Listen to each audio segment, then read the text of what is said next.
నమస్కారం అండి. Please go head sir. Visakha ఉక్కు ఆంధ్రుల హక్కు అన్నారు. Yes sir.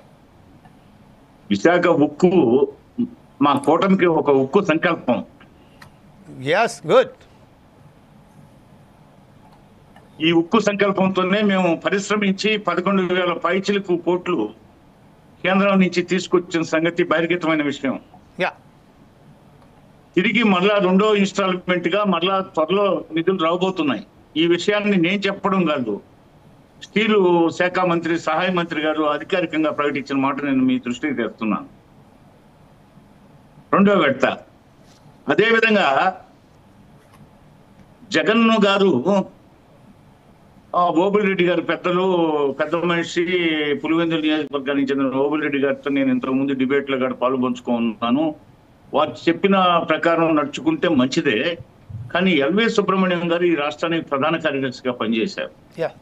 జగన్ గారి టైంలో వారు అవిశ్వాసానికి గురి చివరికి ఆ బాపట్లలో ఒక ట్రైనింగ్ సెంటర్ కి ఒక చీఫ్ సెక్రటరీ క్యాడర్ ఆయన్ని పనిష్మెంట్ తో పంపించారు. ఎందుకంటే ఆయన కొన్ని నిర్మోహమాటంగా ముక్కుసూటిగా మాట్లాడతాడు. ఆయన ఒక యూట్యూబ్ ఛానల్కి ఇంటర్వ్యూ ఇచ్చాడు. ఏమిచ్చాడు? విశాఖ స్టీల్ ప్లాంట్ వచ్చి జగన్ గారి అంతరంగాన్ని ఆవిష్కరించాడు ఆ యూట్యూబ్ లో. ఏమని చెప్పారు? దీన్ని మనం విశాఖపట్నం చేయబోతున్నాం, ఈ మరి ఇన్ని వేల ఎకరాల భూములు ఏం చేసుకోవడానికి రాజధానికి ఏర్పాటు చేద్దాం విశాఖ స్టీల్ ప్లాంట్ భూములు అని. మరి ఆ విధంగా జగన్ గారు అసలు విశాఖ స్టీల్ ప్లాంట్ ని క్లోజ్ చేసి దాన్ని సిక్ చేసి ఒక పథకం ప్రకారం సిక్ చేస్తే కదా అది సిక్ అయిపోయింది, నష్టాల బాటలో ఉంది, ఇంకా అలివిగాని ఈ నష్టాలని మనం పోడ్చలేము, కాబట్టి అందుకని మేము దీన్ని రాజధాని క్యాపిటల్ కన్నా ఉపయోగించుకుందాం అనే ఉద్దేశం ఆయన అందులో వ్యక్తం చేశాడు. నేను దాన్ని తిరస్కరించాను. అక్కడి నుంచి మా ఇద్దరి మధ్య గొడవలు స్టార్ట్ అయినాయి. నన్ను ఆయన నీచంగా చూడడం మొదలుపెట్టి ఈ విధంగా చేశాడని నేను చెప్పే మాట కాదు. సాక్షాత్ సీనియర్ ఐఏఎస్ అధికారి, నీతి నిజాయితీకి మారుపేరుగా వెలిగిన ఎల్వి సుబ్రహ్మణ్యం గారు అధికారికంగా ఒక యూట్యూబ్ లో ఇచ్చిన స్టేట్మెంట్ అది నేను మీ దృష్టికి తెస్తున్నాను. ఇది ఒక పథకం ప్రకారం నీరు గారుస్తూ వచ్చారు గత మేము రాకముందు అధికారంలోకి 5 సంవత్సరాల కాలం. అదే కాకుండా ఇది రాష్ట్ర ప్రజల ఉమ్మడి సొత్తు. మీరు చెప్పినట్లు బలిదానాలు జరిగాయి. అనేక మంది కార్మిక కుటుంబాలు ఆధారపడి ఉన్నాయి. వారందరూ వీధిన పడతారు.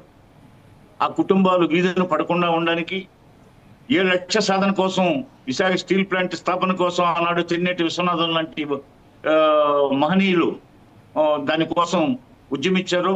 ఆ మహనీయుల బాటలో నడవాలనే ఉక్కు సంకల్పంతో మేము స్వల్ప వ్యవధిలోనే కేంద్రానికి అవగాహన కల్పించి కేంద్రం ద్వారా 11,000 కోట్ల పైగా నిధులు తీసుకొచ్చాం.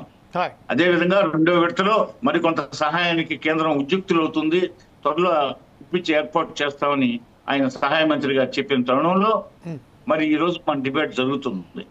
కాబట్టి విశాఖ స్టీల్ ప్లాంట్ విషయంలో ఏ కంగారు పడాల్సిన పని లేదు. అన్ని రకాల సహాయ సహకారాలు అందుతాయి. కాబట్టి దాని గురించి ఎక్కువగా మనం ఉండాల్సిన పని లేదు. అయితే కొన్ని కార్మిక సంఘాలు ఎందుకు ధర్నా చేస్తున్నాయనే ప్రశ్న ఉత్పన్నం కావచ్చు. అంటే ప్రభుత్వ అక్కడ స్టీల్ ప్లాంట్ లో ఉద్యోగస్తులను తొలగించడం లేదు. ఎవరైతే తాత్కాలికంగా ఎలిజిబిలిటీ లేకుండా అక్కడ ఉద్యోగాల్లో నియమితులయ్యారో బడ్జెట్ దృష్ట్యా, విశాఖ స్టీల్ ప్లాంట్ మనుగడ దృష్ట్యా, స్టీల్ ప్లాంట్ ఈ వేతనాలు వీటిని సరిదిద్దకపోతే భారీ బడ్జెట్ అవుతుంది, అసలే నష్టాల బాట ఉండేదాన్ని కూటమి ప్రభుత్వం వచ్చాక ఇటీవల కాలంలో లాభాల బాటలోకి తీసుకొస్తున్న తరుణంలో ఈ తాత్కాలికంగా ఎలిజిబిలిటీ లేని వాళ్ళు చాలా మంది నియమించబడ్డారు. వారి ఉద్యోగాల విషయంలో ఆలోచిస్తున్నారు. కానీ ఏంటి పరిస్థితి, ఇవన్నీ మనం ఖర్చులు దుబారా తగ్గించుకోకపోతే ఎలా అని. అంతేగాని అక్కడ పనిచేసే పర్మనెంట్ ఉద్యోగస్తుల జోలికి ఎవరు పోవడం లేదు. వీళ్ళని గురించి కూడా ఒక చర్చ నడుస్తుంది. దానికి సంబంధించి అక్కడ వాళ్ళు కార్మిక సంఘాలు కొంతమంది ధర్నా చేస్తున్నారు.